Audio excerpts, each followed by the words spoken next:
بسم اللہ الرحمن الرحیم۔ کیا ملک شام کی تباہی کی وجہ اہل بیت پر ہونے والے مظالم ہیں؟ کیا اس سرزمین کی موجودہ حالت کی پیشن گوئی تورات میں موجود ہے؟ اس سرزمین کا ظہور امام مہدی سے کیا تعلق ہے؟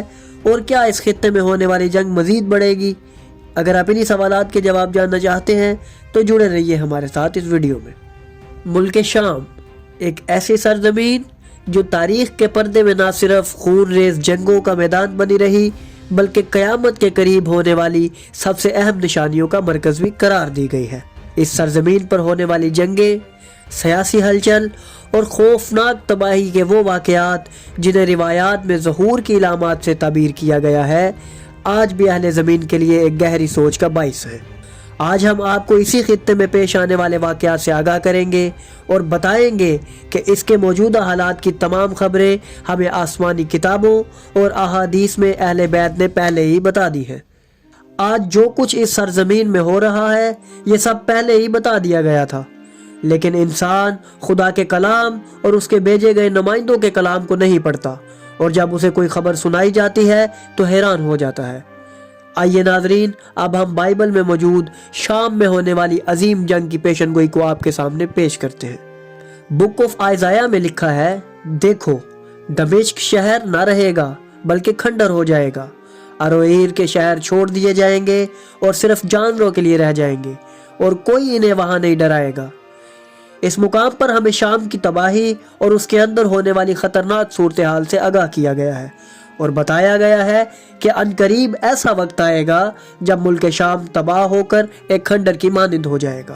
ایک دوسرے مقام پر یرمیہ نبی کی کتاب میں کہا گیا ہے کہ حمات اور عرفات شرمندہ ہیں کیونکہ انہوں نے بری خبر سنی ہے، وہ گھبرا گئے ہیں، دمشق بے دل ہو گیا ہے اور بھاگنے کی فکر میں ہے۔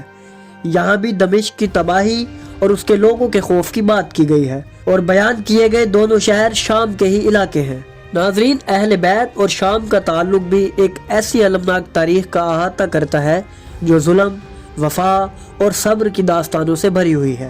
شام کی سرزمین جہاں کبھی علم و تہذیب کا مرکز تھا، یزید کی حکومت کے دور میں اہل بیت کے لیے مظالم اور اذیتوں کا گواہ بن گئی۔ واقعہ کربلا کے بعد امام حسین علیہ السلام کے پاکیزہ خانوادے کو اسی شام کے دربار میں یزید کے سامنے اسیری کی حالت میں پیش کیا گیا، جہاں نہ صرف ان کی عظمت کو پامال کرنے کی کوشش کی گئی بلکہ تاریخ کی سب سے بڑی ناانصافی کا ارتکاب ہوا۔ دمشق کے بازاروں میں آل رسول کو رسوا کرنے کی کوشش نے اس شہر کے ماتھے پر ایک ایسا داغ چھوڑا جو قیامت تک مٹ نہیں سکتا۔ لیکن یہی شام جہاں اہل بیت کے مظالم کے نشانات موجود ہیں، آج بھی ان کے صبر و استقامت کی عظمت کا گواہ ہے۔ شام کی گلیاں اور دربار وقت کے ساتھ اہل بیت کے نور سے روشن ہو گئے، اور ظلم کی علامت یزید کے دربار کا کوئی نشان باقی نہ رہا۔ یہ سرزمین جو کبھی ظلم کی علامت تھی، آج اہل بیت کے چاہنے والوں کے لیے زیارت اور تجدید عہد کی جگہ بن چکی ہے، جہاں ہر زائر ان مظالم کو یاد کرتے ہوئے حق اور باطل کی پہچان سیکھتا ہے۔ شام کی خاک اہل بیت کے خون اور صبر کی گواہ ہے، جو ہر دور میں ظلم کے خلاف کھڑے ہونے کی ایک لافانی تحریک کا حصہ بن گئی ہے۔ اہل بیت پر ڈھائے گئے مظالم کی سنگینی اور شام کی موجودہ حالت کے درمیان ایک گہرا تعلق محسوس ہوتا ہے، گویا تاریخ اپنے زخموں کا حساب چکا رہی ہو۔ یہ وہی سرزمین ہے جہاں آل رسول کو بے گناہ قیدی بنایا گیا، جہاں معصوم بچوں کے گریہ کی صدائیں یزید کے دربار کی دیواروں سے ٹکرا کر رہ گئی، اور جہاں مظلوموں کے خون سے زمین رنگین ہوئی۔ ناظرین، عین ممکن ہے کہ شام کی موجودہ تباہی، جنگ اور بربادی اسی تاریخی جرم کی باز گشت ہو۔ تاریخ کے صفحات گواہ ہیں کہ جہاں حق پامال ہوا اور مظلوموں کا خون بہا، وہاں زمین اور آسمان نے بھی اپنا انتقام لیا۔ آج شام کے کھنڈرات، ویران گلیاں اور خون آلودہ فضائیں گویا چیخ چیخ کر یاد دلاتی ہیں کہ ظلم کبھی بے جواب نہیں رہتا۔ وہ سرزمین جو ایک وقت یزید کے غرور کا مرکز تھی، آج خوفناک تباہی کا شکار ہے، جیسے زمین خود اپنے اوپر ہونے والے گناہوں کو دھو رہی ہو۔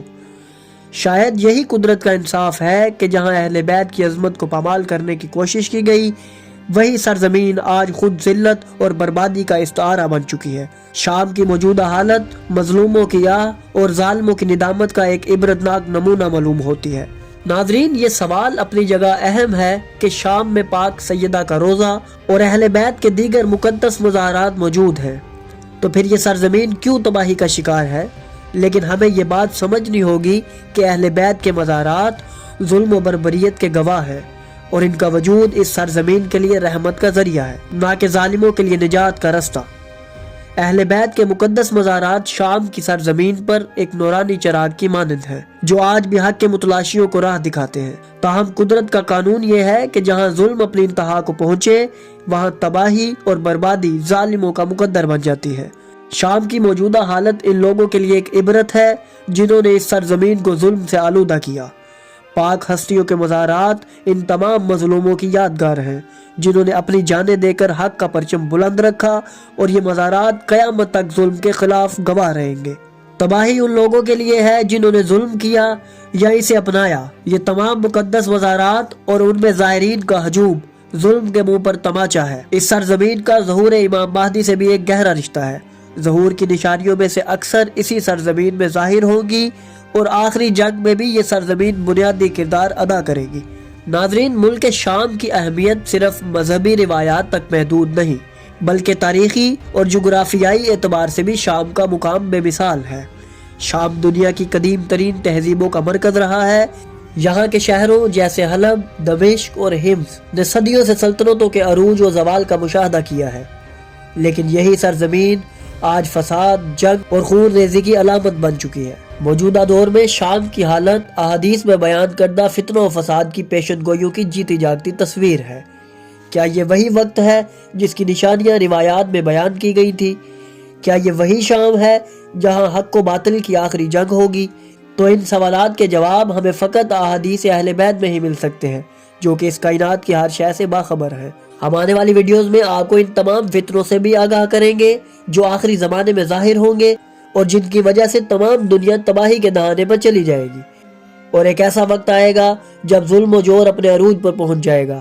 ان تمام اوقات میں یہ دنیا کیسی نظر آئے گی، اور اس وقت موجودہ ممالک کی کیا حالت ہوگی، بس اسی سب کو ہم اپنی آنے والی ویڈیوز میں آپ کے سامنے بیان کریں گے۔